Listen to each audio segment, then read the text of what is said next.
How to Make Millions Before Grandma Dies is Thailand's entry for Best International Feature at the 2025 Oscars. I'm here with director and co-writer Pat Boonnitipat. And Pat, this is your feature directorial debut. You've done, some TV in the past, but what was it like to take on your first feature? Actually, I've always been wanting to direct a feature film. Actually, because directing a TV series is actually very difficult for me. It's a really long thing, and you have to think about a too long for me story. So when I have chance to direct first feature film, I just grab it. Yeah. Talk about this grandmother-grandson dynamic of the film and how you wanted to explore that, because it starts off a little bit sinister, like we feel like he's coming in for the wrong reasons into this relationship, but it becomes a very heartwarming film. Mhm. So talk about that dynamic. So actually, the genesis of the script came in by the producer. It was started by my script writer. He wrote something about his grandmother, and I read that, and I find it very resonating with my own grandmother, who is now 92, and she's still living. So I find a lot of common thing that would like to put in the script, and we took about 2 years to develop the script, and actually the process of writing is basically about me and my writer. We sit together and then we just throw in our own stories about our family members, about what in what way does your grandma scold you, and usually it's always in Chinese. So we find that what is funny and what tend to make us feel or miss somebody, we tend to put it in the script, and then we try our best to arrange it. So it's about process of throwing in ideas and arrange the idea. And then we found that because it took 2 years of writing the script, about half half of the way, we found that it's all about family. I mean, it's all about relationship. So we tried, and it's not just about the grandson and the grandmother. It's actually about all those characters, about the mother, the uncle, everybody. They are also the children of the grandmother. So all this dynamic affects each other, and we find that it is really interesting to make a movie that no one is a villain, and it's very difficult to tell that who did something good or bad, because when it comes down to your own family, you try your best to understand them, even it's too hard to understand. So that became like the core direction of the movie.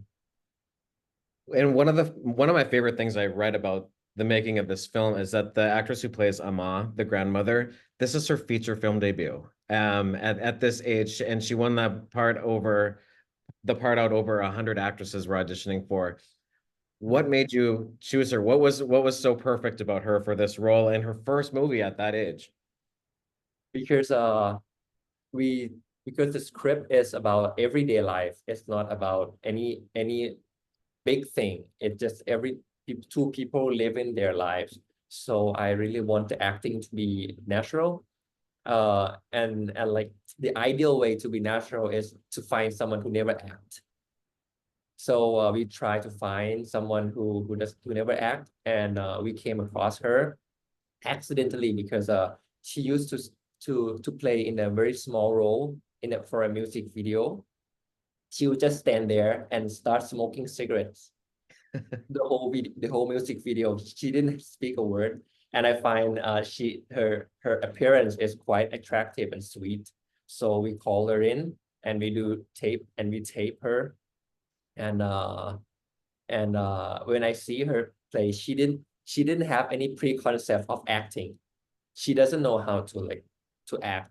So she just have to believe the story, and when she believes the story, she just immersed in it, and she becomes that actor or actress she's playing. And I find that is her gift, and it's very, very charming.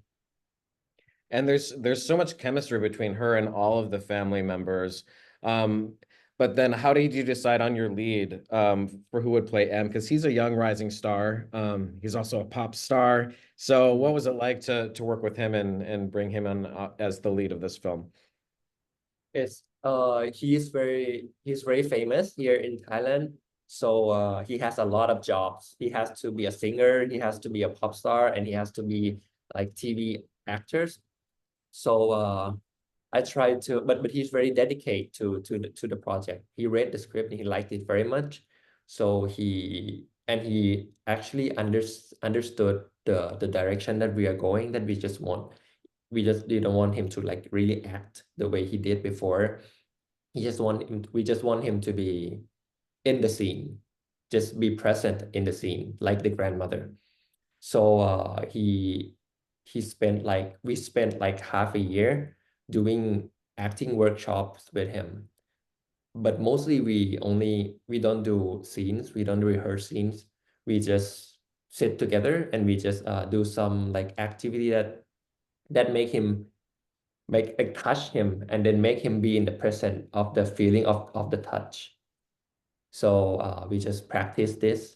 So when we go on the shoot, so by the time we were shooting, he was really relaxed and didn't have any expectation of how he should act or how he should cry here and this and that. And it turned out to work pretty well with him and also me. Yeah. Yeah, I would say it worked very well. Can you also talk about the shooting location and the production design? Like where were you filming this and how did you want to bring, this world to audiences because it feels like we're right there and like in the markets and the cemetery is very beautiful. Talk about those different places that you filmed.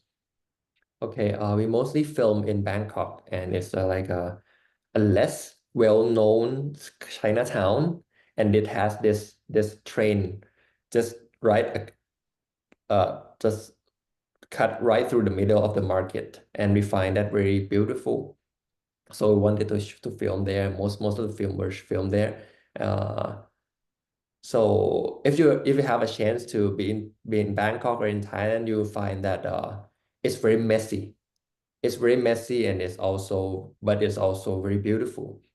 So we try to like preserve it that way. We try not to we try if like the setting of the grandma's house, we we don't really work on references. We only do work from the memory of our crew. From what I mean is that like for our art department, he would just read the script and he would thought about his mother. So I asked him about what does his mother's house look like where he grew up, and he told me, and I said, oh, that's fit perfect for the film. So he tried to set the house depend based on his mother's house that he had in his memory, and we try to do this with every department, with the cinematography, with the costume designing. So I think the process itself of bringing out the memory of each one of the crew, somehow also the location manager somehow like put together and reflect the I would say the identity of the yeah of the film, and also of the place that we all lived in. It's beautiful just to look at everything. And what would you say was the biggest lesson you took away from filming on this first feature film of yours?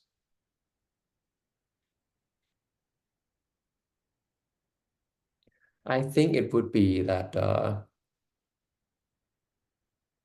you have to trust your crew so much.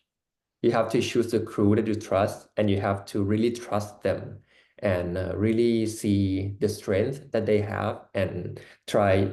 And I try my best to encourage them to do what they're really good at instead of putting my thought to them. And yeah, I find that it worked out really well with that process. Yeah. Well, Pat, congratulations once again. It's a beautiful film, and thanks for speaking with Gold Derby today. Thank you so much.